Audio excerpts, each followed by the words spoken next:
अस्सलाम वालेकुम नाजरीन, मैं सैयद आमिर हनीफ़, आप देख रहे हैं गवाह न्यूज़। क्रिकेट की दुनिया ने बाबर आजम को इस दौर का सबसे अजीम खिलाड़ी मान लिया है।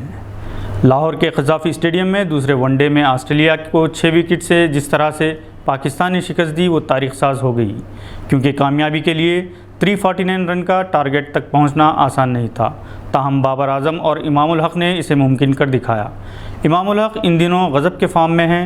ऑस्ट्रेलिया के ख़िलाफ़ रावलपिंडी में खेले गए पहले टेस्ट में इन्होंने दोनों इनिंग्स में सेंचुरियां बनाई थी और वनडे सीरीज़ के दोनों मैचेस में इन्होंने लगातार सेंचुरियां स्कोर की और पाकिस्तान की पोजीशन को मजबूत बनाने में फ़खरुज़्ज़मा के साथ अहम रोल अदा किया। फ़खरुज़्ज़मा के आउट होने के बाद बाबर आजम ने मोर्चा संभाला और अपनी कैरियर की एक बेहतरीन यादगार इनिंग्स खेलते हुए अपने वनडे कैरियर के 15वीं सेंचुरी बनाई और वनडे क्रिकेट की तारीख में सिर्फ 83 मैचेस में 15 सेंचुरियां बनाने वाले पहले खिलाड़ी बन गए। इन्होंने हाशिम आमला और कोहली को बहुत पीछे छोड़ दिया। बाबर आजम की बैटिंग ज़िम्मेदाराना भी थी और जारहाना भी।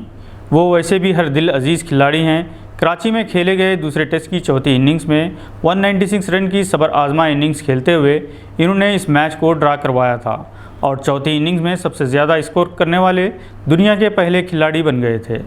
पहले वनडे में इन्होंने 82 मैचेस में 4000 रन मुकम्मिल करके एक नया रिकॉर्ड कायम किया था। इस तरह बाबर आजम और नए रिकॉर्ड्स एक दूसरे के लिए लाजिम व मलज़ूम बन गए हैं। दूसरे वनडे इंटरनेशनल में बाबर आजम की शानदार इनिंग्स ऐसे वक्त ख़त्म हुई जब पाकिस्तान को 5 ओवर में 40 रन दरकार थे। रिजवान के आउट होने के बाद एक बार फिर मैच ऑस्ट्रेलिया के हक़ में आ गया था। ताहम इस मौके पर खुशदिल शाह ने 17 गेंदों में 27 रन बनाकर पाकिस्तान को तारीख़ साज कामयाबी से हमकिनार किया। हिंदुस्तान के साबिक़ टेस्ट क्रिकेटर वीरेंद्र सहवाग ने भी बाबर आजम की इनिंग्स की ज़बरदस्त सताइश की और कहा कि बाबर अच्छे खिलाड़ी हैं मगर इनकी इनिंग्स बहुत गैर मामूली थी। इमरान खान ने कहा कि एक बार फिर अपनी हुकूमत के ख़िलाफ़ साजिश में इसराइल के अलावा कई बड़ी अहम मगरबी ताकतें मुलव्विस हैं। इसके अलावा इन्होंने नवाज़ शरीफ और नरेंद्र मोदी के ताल्लुकात का भी हवाला दिया और कहा कि हिंदुस्तानी खातून सहीफ़ा निगार बरक़ादत की किताब में लिखा है कि नवाज़ शरीफ हिंदुस्तानी वज़ीर आज़म से मुलाकातें किया करते थे।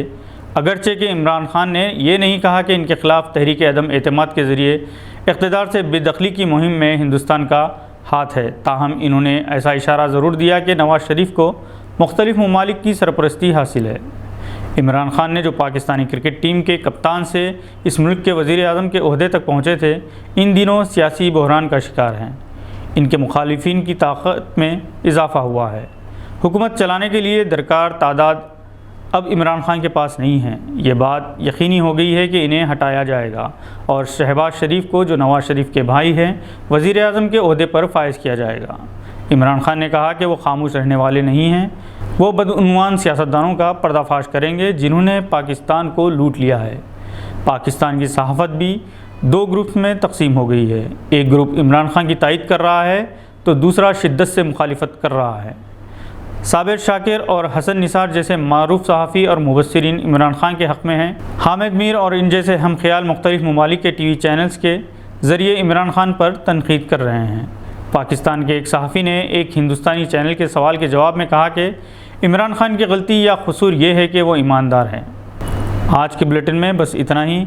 उम्मीद है कि आपने हमारे चैनल को सब्सक्राइब कर लिया होगा। बेल आइकॉन दबाना ना भूलें। खुदा हाफिज़।